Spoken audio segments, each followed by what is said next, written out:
Hey everyone, welcome to my channel. Today, welcome to my podcast. My podcast will be dropping every Saturday.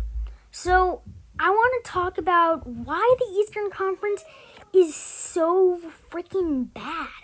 Because look at the number 6 seed, Boston Celtics. You know, they've had a really great franchise past few years. They have had superstars, Jayson Tatum, Jaylen Brown, Kimba, and even Kyrie Irving, Marcus Smart, and Gordon Hayward have been great players for Boston in the past few years. But look at their record. They are the 6th seed right now, and they are 15-16, which is honestly one of the worst records I've ever seen from a 6 seed.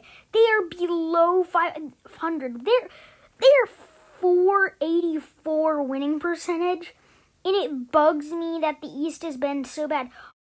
Also, look at the Toronto Raptors. They're 16-16. They're the 5 seed. I mean, having a team that has a 500 winning percentage as the 5 seed is just so freaking frustrating. And they're like three contenders in the Eastern Conference. That's the 76ers, who, by the way, have had a great season. Got to give them a shout out. All respect to them. The Brooklyn Nets, who are putting something together, something special. They are a game behind Philly, and then Milwaukee. And Indiana's kind of in the conversation there, leading off the teeter-totter, but I would not say they're a contender because they're only one game over 500. I mean, compared to the Western Conference, this conference is not great. Look at the New York Knicks. They're 15-17. They're the 7th seed. They got a great young team, Emmanuel Quickley, their new all-star, Julius Randle. But if you look at the New York Knicks roster, if you look at their management, and if you look at Tom Thibodeau, this is not a great franchise. I mean, they have great young talent, but overall, this franchise does not make great decisions. And the fact that the New York Knicks are 7th in the Eastern Conference this year really just shows how bad the Eastern. Obviously, you got the Charlotte Hornets and Bulls. Now, these teams are both tied in the standings. Chicago is the 8th seed at 14-16. The East really sucks. But Zach LaVine has been playing his heart out this year. By the way, he just got selected an All-Star, which is amazing. But he would not have been selected an All-Star if, this was a regular season. If the Chicago Bulls were playing, last year, he would not have been an All-Star. And I don't think he should have last year. But this year, I think he should have because the Eastern Conference is so bad. The Eastern Conference just does not have a lot of talent because there are only a few stars in the Eastern Conference. Brooklyn, you have James Harden, Kyrie Irving, KD. Philly, you got Ben Simmons, obviously Joel Embiid, Tobias Harris. Milwaukee, you have Giannis, Chris Middleton, and I could say Drew Holiday's kind of a star. And then you got Indiana and Malcolm Brogdon. And, Domantas Sabonis is a star. He should have been an All-Star this year. I don't know why he wasn't an All-Star. That was in my video a few days ago for NBA All-Star snubs. And I don't know. He should have been an All-Star. But going back to why the Eastern Conference is so bad, the Charlotte Hornets are the 9th seed, and in a regular season, I'd be okay with, the Charlotte Hornets being the 9th seed, because, they are the Charlotte Hornets, and they do not get high draft picks, although they don't get low draft picks either, so they're just stuck in the middle, and I hate to see teams stuck in the middle, and obviously LaMelo Ball. I hate to see LaMelo Ball stuck in the middle of the NBA. This season he's having a great season. He's averaging 15 points a game as a rookie, and it's just incredible to watch. He has popped off in February. But if you look at the Charlotte Hornets roster, Terry Rozier, Devontae Graham.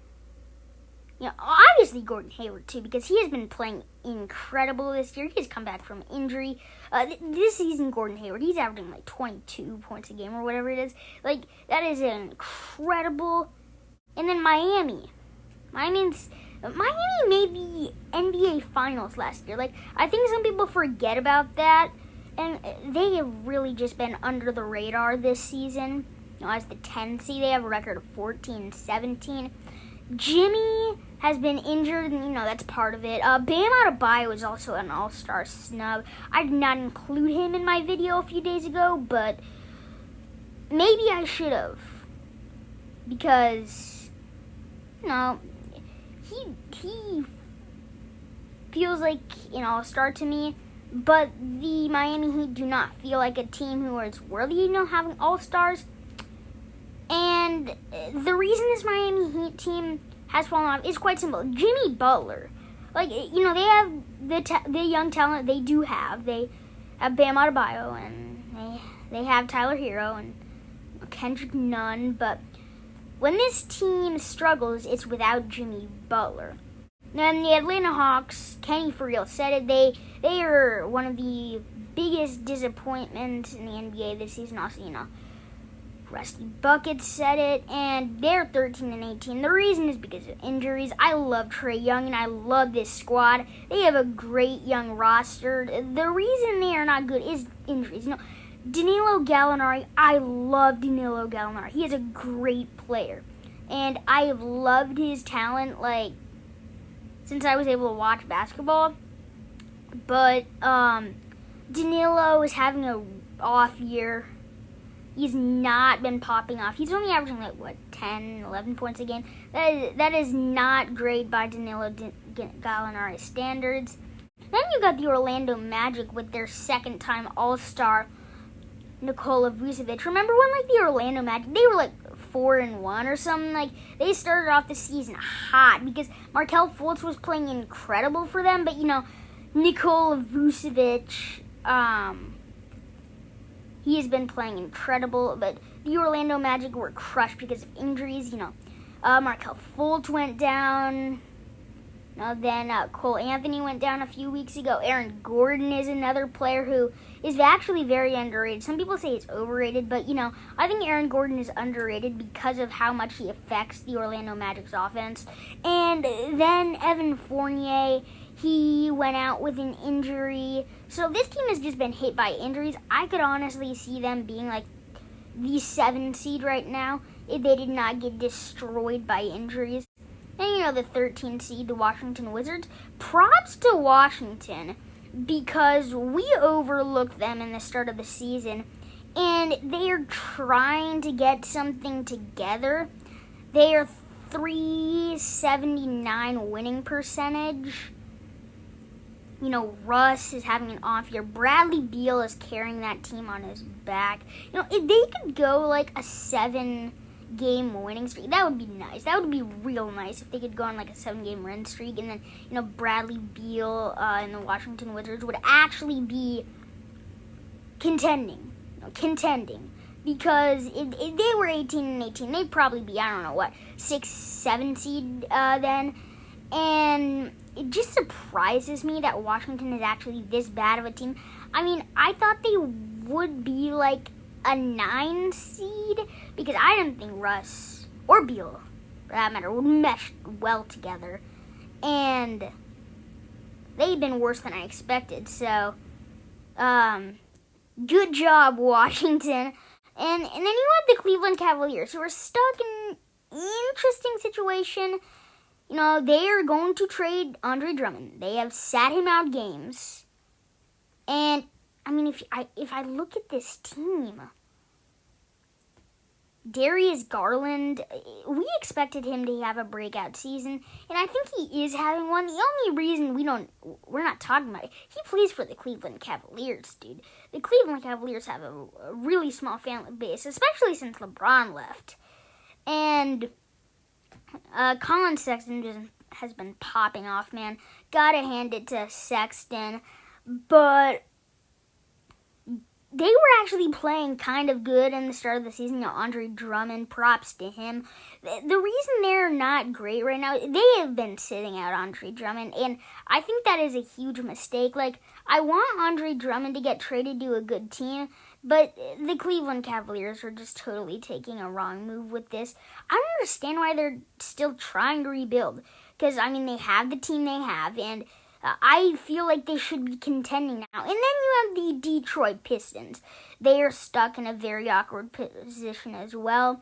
But this is actually one of the best rebuilds I have seen in recent years. The Detroit Pistons were always bugged for having this, stupid rebuild a few years ago. This was a messy rebuild, trying to get to an 8 seed and then, get swept in the playoffs, obviously. But this Detroit Pistons version of their team is a lot different because they're building a culture, without Andre Drummond, without Derrick Rose, without an aging Blake Griffin because they have been sitting him out because he is either going to get bought out or traded, sometime soon. And Jeremy Grant, I could see him winning Most Improved Player of the Year. It's between him or Christian Wood.